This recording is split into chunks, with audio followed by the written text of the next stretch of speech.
Je ne sais pas quand, ça se fera au fur et à mesure. C'est un problème d'ailleurs qui sera là, toujours, de génération en génération, ce problème se posera. Mais je crois que le plus grand rôle que l'État peut jouer, mais c'est celui de comment on va dire ça, de garant de ce bon fonctionnement des choses, garant de l'engagement du privé dans des partenariats, soit avec l'État, soit privé entre eux, et dans cette évolution qui fera que le secteur privé pourra créer le plus d'emplois possible. Mais il y a aussi la formation. C'est vrai que vous avez parlé des jeunes diplômés, d'accord, mais est-ce qu'ils sont d'un bon niveau? Cette problématique s'est souvent posée aussi en République démocratique du Congo. Est-ce qu'ils sont d'un niveau adéquat pour pouvoir intéresser évidemment ou frapper dans l'œil d'un employeur? Ça aussi c'est la question. Est-ce qu'il ne faut pas refaire de formations supplémentaires, de mise à jour, de mise à niveau? Enfin, c'est vraiment une grande problématique qui nous concerne tous, État, secteur privé et autres milieux d'activité, autres secteurs, j'allais dire. Voilà. Donc je crois que ce que je tenais à dire ici, parce que j'ai épuisé tous les sujets, à moins que j'en ai oublié un, je ne sais pas si on va me le rappeler, mais ce que je voulais dire... oui, maman?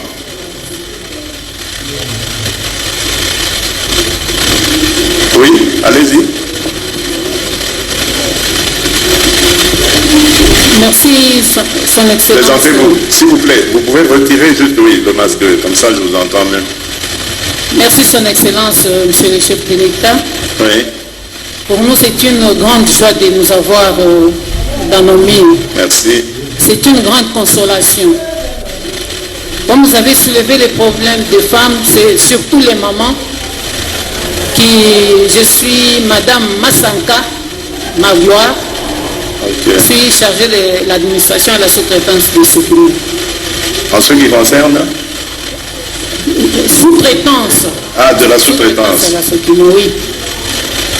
Mais je suis la bouche des femmes, oui, des réseaux réfects de la Sokimo, qui vous transmet d'abord leurs salutations.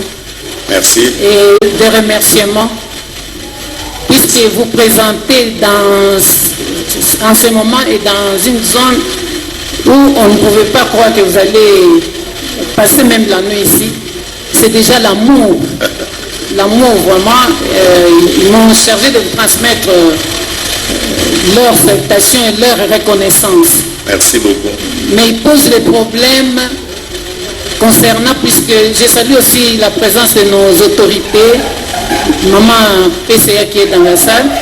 Je suis ravie de trouver aussi qu'il y a une délégation syndicale à côté. Ah ben, c'est très bien.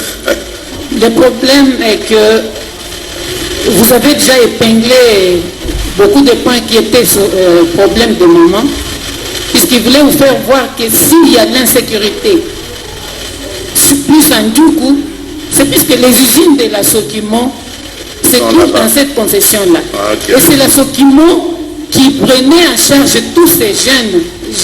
J'encourage notre frère. C'est la Sokimo qui engageait tous ces jeunes dans les mines. Mais leurs parents sont impayés. Ils ne savent pas prendre la charge de la famille. Nous voyons aussi le phénomène de Koulouna. C'est dû à la souffrance, au chômage, au non-emploi. Bien sûr. Et ces enfants sont les enfants des chômeurs. Les autres, leurs papas sont en retraite, mais n'ont pas été payés. Ils ne savent pas comment aller en retraite pendant plus de 80 mois. Et dans l'entretemps, il y a des expatriés dans nos concessions. AGK a occupé des années Mongoual. Il y a les MGM là-bas. Je ne sais pas, les syndicalistes sont bien informés. Moi, je viens, les mamans demandent que vous puissiez voir le problème de ceux qui occupent Ndima, et ils nous doivent, comme les Kibali Gold, en Ituri, puisque tous les... Ils doivent à qui? Je n'ai pas très bien compris. Ils doivent à qui? À Sokimo? Kibali, oui. Je vois que les détails, la direction et la délégation syndicale... Je vous ai dit, maman, que nous sommes en train de nous pencher sur le cas de la Sokimo. Merci. Parce qu'il est question de la relancer, lui redonner ses lettres de noblesse. Merci. Donc ça prend le temps parce qu'il faut trouver le partenaire idéal, oui. et non plus aller dans des partenariats comme ça s'est fait aujourd'hui et que je dénonçais tout à l'heure. Je dis voilà, nous on fait des partenariats, le partenaire lui il arrive, il devient de plus en plus riche, oui. Et nous on n'a que nos yeux pour pleurer, nos plaintes de chômage, etc. Donc nous sommes en train de regarder ça et je crois que nous aurons de bonnes nouvelles d'ici quelques temps. Merci Son Excellence. Et le deuxième point, les mamans m'avaient chargé de vous rappeler que l'année passée, l'année 2019, vous avez pris l'engagement au stade de Martyr pour qu'il y ait une journée, puisque ces femmes se confient maintenant à Dieu, et comme vous êtes chrétien, pratiquants, ils ont demandé que vous ne puissiez pas oublier la promesse que vous avez faite, que vous décréterez une journée dans la République démocratique du Congo. C'était le 23 juin 2019 pour dédier cette journée au Seigneur et que ça soit généralisé pour que toute la République reconnaisse ça. Et si une audience peut m'être accordée, je serai très ravi. Merci.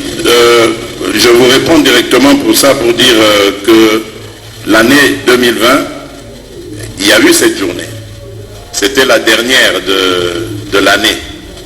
Rappelez-vous, le 31 décembre, si vous avez regardé à la télé, moi j'ai présidé d'ailleurs, enfin c'était plus une soirée, parce que justement les hommes de Dieu avec qui je partage la foi m'ont rappelé cela l'année dernière, et c'est moi qui avais décidé, en fait, j'ai dit, mais voilà, cette année a été une année très difficile pour le monde entier, mais aussi particulièrement pour nous, on a perdu des proches, etc. Il vaut mieux attendre la fin de l'année pour que ceux qui vont être vivants à ce moment-là rendent grâce au Seigneur pour ce qui a été fait. C'est ainsi qu'on avait fait ça l'année, le dernier jour de l'an, le 31 décembre, et on a passé d'ailleurs la veillée, le réveillon ensemble dans la prière. Maintenant, vous dites il faut un jour, bon, je ne sais pas s'il faut le décréter spécialement telle date, etc., ou il faut à chaque année faire comme j'ai fait l'année passée, je ne sais pas. Ça, je ne sais pas encore, on verra, mais croyez-moi, ce que j'ai fait comme promesse, je l'ai respecté, je la tiens. Donc il y a eu le 23 juin en 2019, il y a eu le 31 décembre en 2020, et il y aura une date en 2021. Ça, c'est certain. Ouais. Voilà. Je crois que on me fait signe. Non.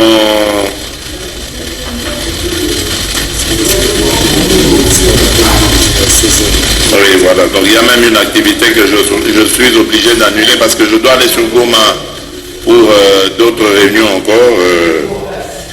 Donc je suis vraiment désolé et navré de devoir arrêter cet échange qui était pour ma part vraiment très intéressant, très enrichissant. Je vous remercie vraiment de tout cœur de l'attention que vous avez portée à cet échange. Je vous redis encore ma détermination de mettre ensemble avec vous fin à ces violences et de donner la possibilité à cette province d'Ituri, qui est un véritable grenier pour la République, de donner le meilleur qu'elle a pour notre pays. Je mettrai tout en œuvre parce que je sais que la clé, l'une des clés du développement de notre pays se trouve ici, à la fois pour l'agriculture, mais également pour le domaine des ressources naturelles.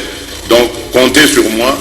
Je ne suis pas un président de la République pour les mafieux, je suis un président de la République pour les Congolaises et les Congolais parce que je veux leur bien-être et je veux que ce pays se redresse. Il peut se redresser et il va se redresser.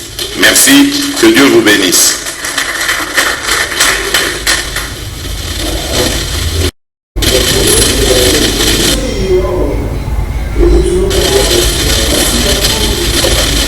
Il y a la séance des photos.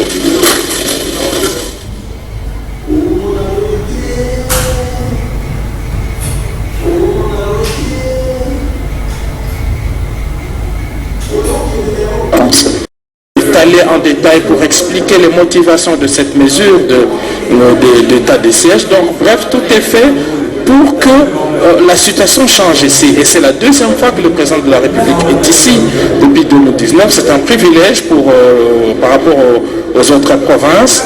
Et c'est dire que le chef de l'État porte avec lui, il a une attention particulière par rapport à l'Est de la République démocratique du Congo. La mesure d'état de siège a été prise justement pour essayer de donner une réponse à ces cris de détresse de la population. Et nous pensons donc que ce message a été entendu. Il y a lieu d'espérer l'évaluation de l'engagement militaire au front donne déjà des résultats probants. Le chef de l'État l'a dit hier, il a encouragé les forces armées. Et parallèlement à ces opérations, il y a aussi le développement de la contrée, parce que malgré les jougs qui vivent au quotidien par rapport à ces forces négatives, la population d'ici est mobilisée pour construire les terroirs, à l'exemple de ces cadres qui nous a même accueillis ici.